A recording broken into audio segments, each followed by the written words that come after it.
turakomeje rero n'igice gikurikiraho cyitwa tumaze kuvuga ibipimo, ariko nibyerekana gusa ko ibihe biri mu bipimo.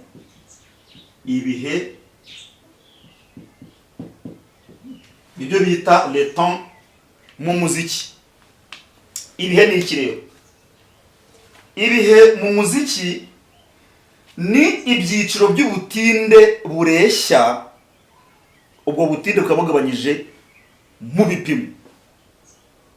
Ibihe mu muziki ni ibyiciro by'ubutinde bureshya, ibyo byiciro bikaba bigabanyije mu bipimo. Ni ukuvuga ko igipimo kiba kigizwe n'ibihe, ibihe kandi byinshi.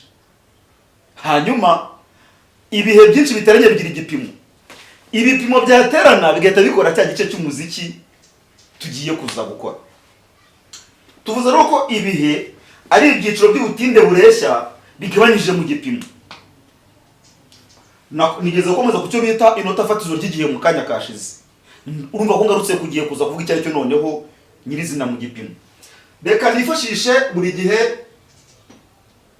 muhunganota yanjye irimo amanota. Birumvikana mbere y'amanota ndabanza nshyiremo imibare ndangagipimo, kuko twamaze kumenya neza icyo ari cyo. Muhunganota yanjye ndashyiramo imibare ndangagipimo, ngo nashyire n'iyihera. Iyo twashyiramo yose, kuko twabonye ibipimo ngira kabiri, ibipimo ngira gatatu n'ibipimo bivanze. Reka tugerageze wenda kurebera mu bipimo ngira kabiri. Ni urugero, ibipimo ngira kabiri, reka mpite nkora 4 kuri 4. Hano tugeze ku gice cyitwa ibihe. Mu muziki igipimo gishobora kugira ibihe bibiri, ibihe bitatu, ibihe bine, cyangwa se kuzamura. Kubera iki nta gihe kimwe kibaho? Kuki nta gipimo gifite igihe kimwe kibaho? Mu kanya murahita mubona impamvu, ariko ndanayisobanura. Noneho rero tuvuze ibihe bibiri, ibihe bitatu, ibihe bine. Imibare yacu irisobanuye ku buryo wahita ubona ko igipimo cyacu kiza kuba kigizwe n'ibihe bine, kubera umubare wo hejuru. Nicyo umubare wo hejuru uvuga. Noneho hasi ukavuga ngo inota fatizo ry'igihe ni irihe. Nibagiwe kubabwira ko mu mibare ndangagipimo umubare wo hasi ni umwe mu mibare igabanya ruziga. Umubare wo hasi ni umwe mu mibare igabanya ruziga. Nuvuga ko tuwusanga muri ya nteruro ivuga ngo ruziga imwe ingana na ruziga nkoni ebyiri, kangana na gahiri enye, kangana na shami 8, ikangana na shami nyabubiri 16, ikangana na shami nyabutatu 32, ikangana na shami nyabune 64. Umubare wo hasi rero ugomba kuba umwe muri iyo mibare: 2, 4, 8, 16, 32, 64. Ntabwo umubare wose uzaba 5, ntuzaba 7, ntuzaba 9, ntuzaba 15, ntuzaba 30. Oya, umubare wo hasi ni umubare ugabanya ruziga. Mwabonye impamvu ko tugabanya ruziga n'uwo mubare turimo gushaka inota fatizo ry'igihe kimwe. Noneho uwejo gato tuvuga ngo iryo nota fatizo tumaze kubona riragaruka inshuro zingahe? Riragaruka inshuro zingahe? Izo nshuro rero ni wo mubare w'ibihe bigize igipimo. Izo nshuro ibyo nota bigaruka ni wo mubare w'ibihe bigize igipimo. Bivuga ko igipimo cyacu rero kigizwe n'ibihe bine, ariko kikaba gifite inota fatizo ryitwa gahiri. Mbese buri gihe kingana na gahiri imwe. Ndimo ndavuga ibihe rero. Ndimo ndavuga ibihe. Ibihe bine turimo tubona cyangwa tuvuga bishingiye ku mubare 4. Turi kuri icyo kintu cyerekeranye n'ibihe n'ibipimo, hari abashobora kugira impungenge z'imibare twashyizemo myinshi cyane. Ni uburyo bwo gusobanura neza uko ibintu bimeze, ariko iyi mibare dukoresha amahangaha ni imibare wabarira ku ntoki zawe. Rimwe guteranya rimwe ni kangahe? Nawe bisubize. Rimwe guteranyaho kabiri ni kangahe? Rimwe, kabiri, gatatu. Ni ibyo ngibyo tugiye gukora, nta kintu kirimo kidasanzwe, ariko twafashaga n'abakeneye kubisobanukirwa kuzabikora ahandi hantu ubwo buryo ko nabo bisangamo. Ariko rwose muhumure, ibihe n'ibipimo imibare yabyo iroroshye cyane. Mu kanya gato cyane muraza kubona ari ibintu bisanzwe. Twari tumaze kuvuga rero ko uyu mubare 4 kuri 4 ugaragaza inota rya gahiri hasi nka kimwe cya 4 cya ruziga. ukaba werekana ko iyo kimwe cya kane cya ruziga iri bukoreshwa inshuro enye kugira ngo tugire igipimo kimwe. Aha ngaha ikintu kirimo gikomeye dushaka kuvuga ku bihe ni uko aya manota tugerageza kuyandika, turandikamo amanota ane. Ubusobanuro twabubonye ku buryo atari ngombwa ko twongera kujya tujya gushaka igisobanuro mbere y'uko tujya kuvuga ariya manota. Dushyizemo gahiri enye kubera iki? Kubera ko inota fatizo ry'igihe ni gahiri turihabwa n'umubare wo hasi, hanyuma umubare wo hejuru ukatubwira ko iyo gahiri tuyikoresha kane. Ibyo ni ibintu rwose bita byumvikana. Noneho iyo turimo tuvuga ibihe tumaze gusobanura nk'ibyiciro by'ubutinde bureshya biba bigabanyije mu gipimo,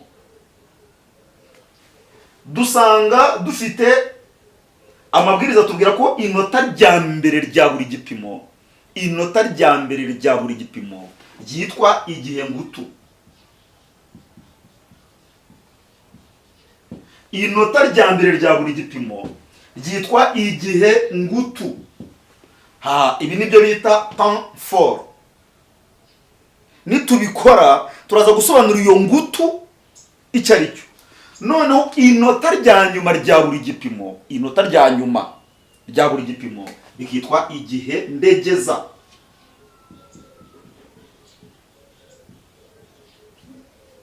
Igihe ndegeza, ijambo ndegeza harimo kuregeza nyine.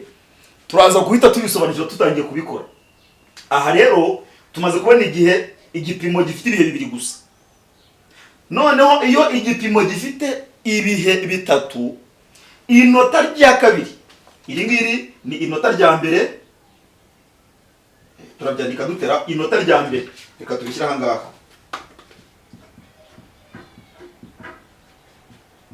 Inota rya mbere, aha ngaha ni inota rya nyuma. Nituvuga inota muhite mujya mu gaciro k'igihe, rya nota fatizo, rya rindi fatizo twabonye twabona mari hasi.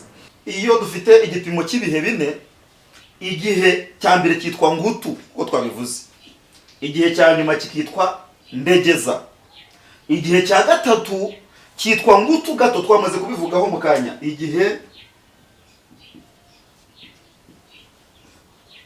ngutu gato, igihe ngutu gato ni igihe cya gatatu.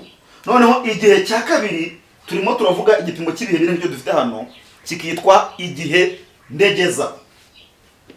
Igihe rero ngutu ni igihe cyitwa temps fort, iyi F nini.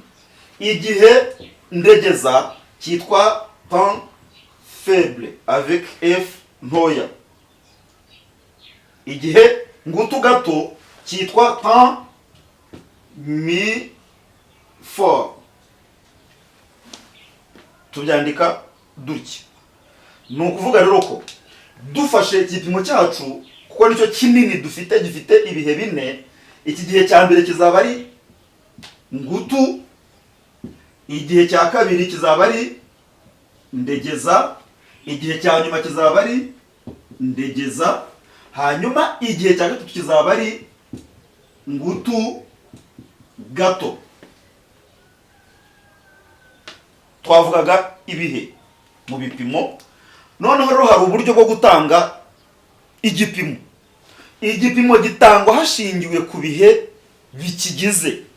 Igipimo cy'ibihe bibiri turabishushanya ahangaha mu buryo biza kudufasha. Gitangwa mu mugendo ukorwa inshuro ebyiri. Mureba ko nashushanyije hano.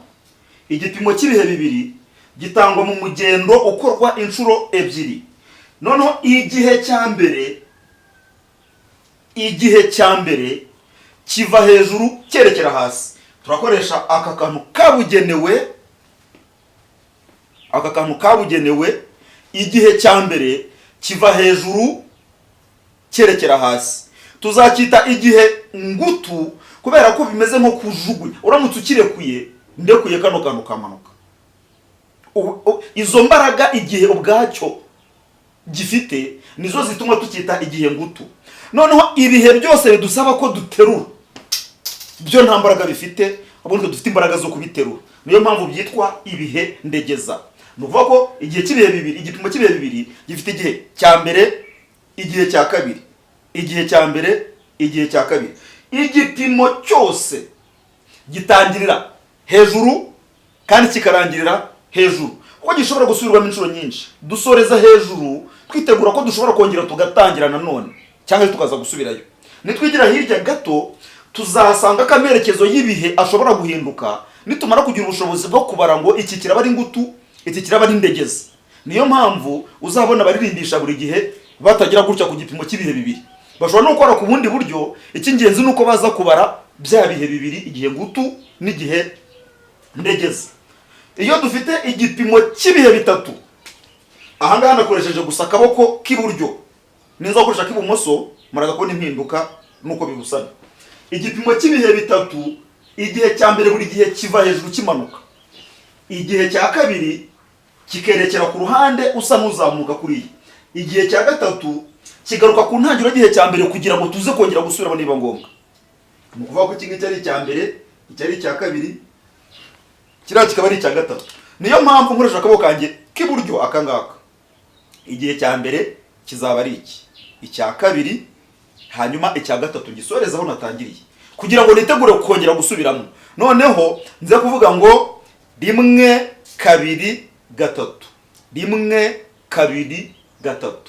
Iki ndimo gukora cyitwa igipimo, kandi igipimo ni igabanya ry'ibice by'umuziki mu butinde bureshya rigakora intangiriro yumvikana ku njyana.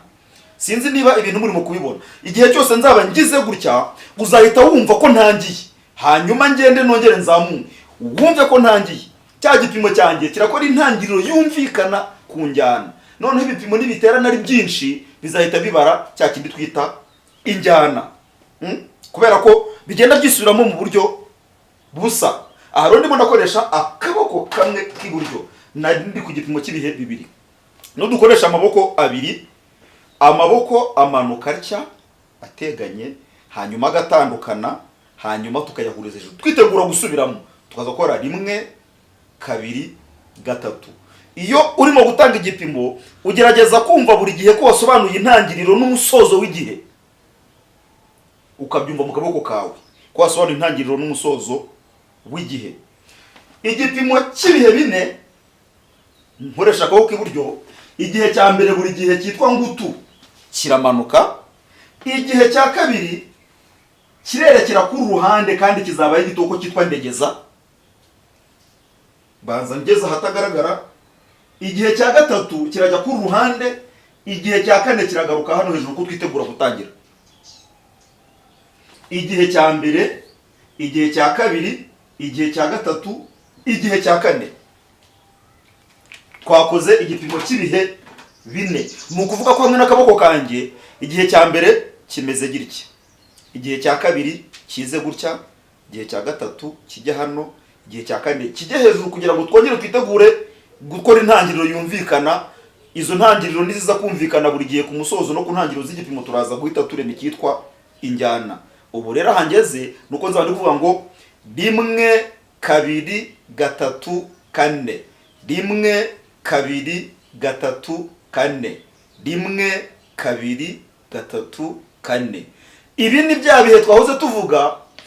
Ni ukuvuga ko buri mugendo w'akaboko uzaba ureshya n'inota fatizo ry'igihe kimwe. Ninkoresha amaboko abiri, akaboko kanjye kamwe gafashe iyi nkoni yitwa baguette musicale, kazaba kameze gutya. Igihe cya kabiri nsa n'uwihobera, igihe cya gatatu nkarekura amaboko, igihe cya kane nkayahuriza hano nitegura kongera gutangira nanone 2 3 4. Ntabwo buri gihe amaboko nzajya bisikanye, nshobora no kubikora mu buryo buryoheye nkagira nti 1 2 3 4. Ntabwo ari ngombwa buri gihe komera nk'umuntu urimo kwanika ibishyimbo ngo njyane hirya iriya njye gusarura bindi hariya. Buri wese uko yisanzuye yabikora gutyo. Icy'ingenzi ni uko umenya ko ibihe byose byakozwe kandi wumva ko buri gihe cyumvikanye ku ntangiriro yacyo n'umusozo wacyo. Twavuze ibyitwa ibihe ngutu rero n'ibihe ndegeza. Ibihe ngutu mbisubiremo ni ibihe biva hejuru bigahita byikubita hasi kuko bifite imbaraga, niho byitwa ngutu. Uramutse ubirekuye byago. Ibihe ndegeza ni ibihe byose bidusaba ko tubiterura tubisubiza hejuru, nitwe dufite imbaraga zo kubiterura, ntabwo byo ubwabyo bishobora kwijyana, niyo mpamvu byitwa ndegeza.